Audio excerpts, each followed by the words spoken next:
नमस्कार, मैं आपके साथ तंजीम राणा। इंडिया प्लस न्यूज़ में आपका स्वागत है। भारत की संसद से 2 कानून पास हो गए, उसके बाद से देश भर में विरोध हो रहा है। विपक्ष को सुन नहीं रही है मोदी सरकार, इसके साथ ही किसान बदहाल है। किसान लगातार सड़कों पर है। हमने हरियाणा में देखा किस तरह से लाठीचार्ज हो रही है बर्बरता तरीके से, लेकिन तमाम विपक्षी पार्टियां इस कानून के खिलाफ हैं। मोदी सरकार मिनिमम सपोर्ट प्राइस की बात कर रही है, लेकिन सरकार किसान को आश्वासन देने में विफल साबित हो रही है। आज हमारे साथ मौजूद हैं समाजवादी पार्टी के पूर्व युवजन सभा अध्यक्ष शमशेर मलिक। आपसे मेरा सवाल है, समाजवादी पार्टी किसानों को इस हालात में कहां देखती है और समाजवादी पार्टी का स्टैंड क्या है? समाजवादी पार्टी पूरी तरह से देश भर के और प्रदेश के किसानों के साथ खड़ी है।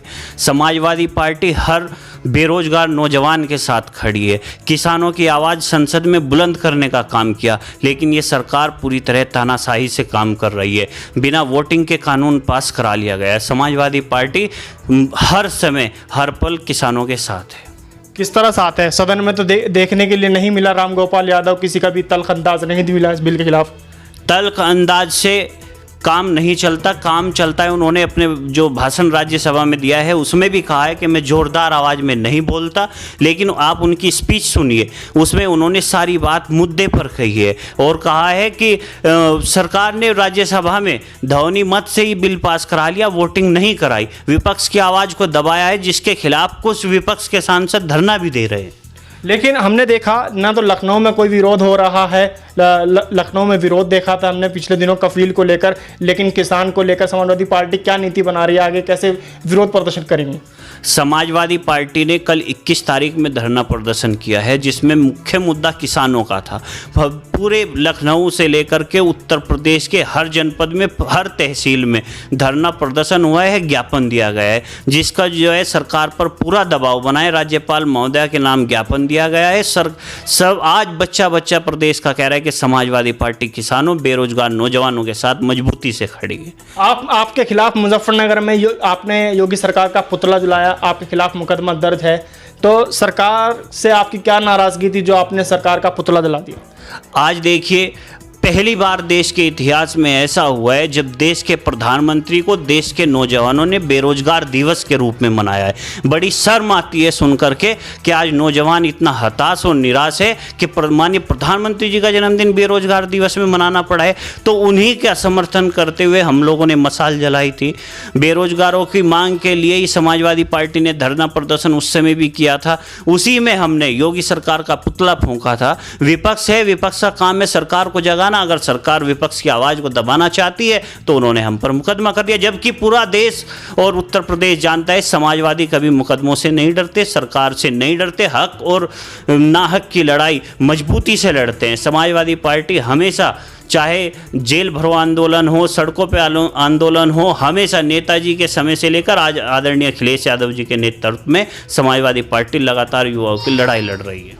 मुजफ्फरनगर में धारा 144 लगी है नवंबर में। धारा 144 में 4 आदमी खड़े नहीं हो सकते, तो ऐसे में कहीं उत्तर प्रदेश मुकदमों का प्रदेश न बन जाए किसान विरोधी में। नहीं, देखिए, धारा 144 का मतलब होता है सरकार के बिना अनुमति के 4 लोग प्रदर्शन नहीं कर सकते, एक जगह खड़े नहीं हो सकते। लेकिन राजनीतिक जो प्रदर्शन होते हैं तो वो उनमें जो है परमिशन ले ली जाती है। दूसरी बात, सरकार 144 लगाकर क्या किसानों को दबाना चाहती है?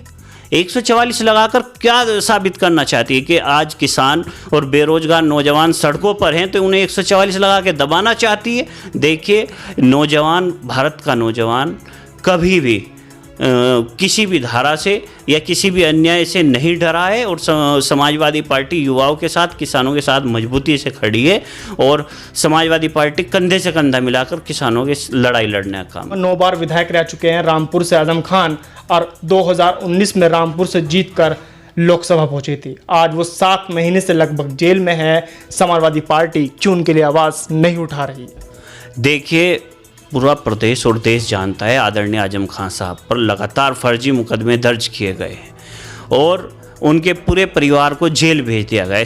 सब जानते हैं कि पूरे प्रदेश में समाजवादी पार्टी के नेताओं पर बदले की भावना से कार्रवाई। ये भी है, समाजवादी पार्टी आला कमान में 2 फाड़ है। एक फाड़ चाहता है कि आजम खान जेल में रहें, एक चाहता है कि जेल से बाहर रहें।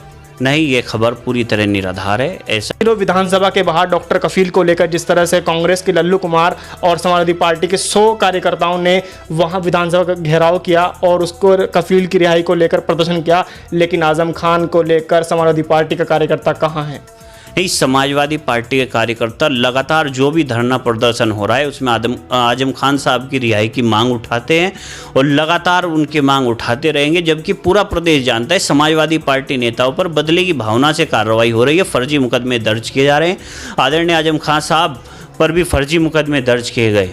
समाजवादी पार्टी लगातार उनकी आवाज़ उठाने का काम करे। आदरणीय अखिलेश यादव जी ने कई बार मीटिंगों में भी ये कहा है कि जो भी धरना प्रदर्शन हो, जो भी समाजवादी पार्टी के लोग प्रदर्शन करें, उसमें आजम खान साहब के लिए आवाज़ उठाएं। किसानों के लिए क्या नीति है? अखिलेश यादव के पास अब 2022 में चुनाव होने हैं, 2 साल बाकी हैं, तो क्या नीति है किसान के लिए? संविदा कर्मी जो कि कानून आया उसको बदलने की पहल की है। उन्होंने कहा है कि जैसे हम सरकार में आएंगे इस कानून को बदल देंगे विधानसभा में कानून लाकर, लेकिन किसान को लेकर अखिलेश यादव के पास क्या नीति है?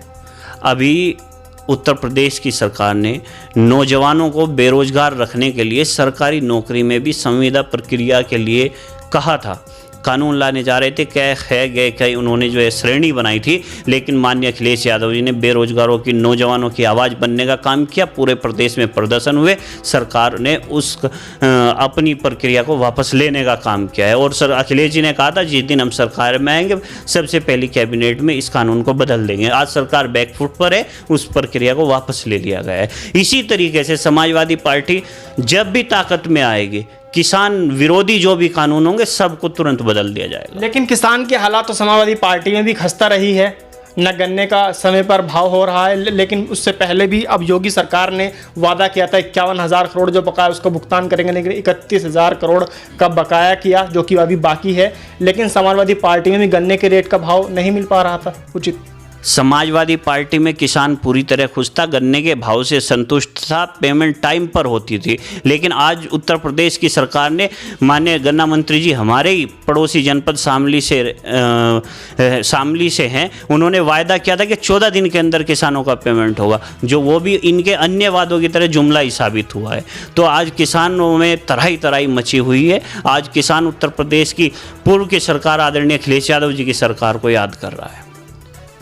ये थे हमारे साथ शमशेर मलिक, जिन्होंने अपनी बात बेबाकी से रखी। सरकार की नीतियों के खिलाफ इन्होंने विरोध प्रदर्शन किया। पिछले दिनों सरकार की नीतियों के खिलाफ लगातार समाजवादी पार्टी के कार्यकर्ता सड़कों पर हैं, लेकिन हमने सवाल पूछा आजम खान को लेकर कार्यकर्ता कहां हैं। हालांकि इस सवाल से भागते नजर आए, क्योंकि समाजवादी पार्टी के कार्यकर्ता 6-7 महीने से आजम खान को लेकर न तो सड़क पर हैं न कहीं पर हैं। इंडिया प्लस न्यूज, सिर्फ वही जो सही।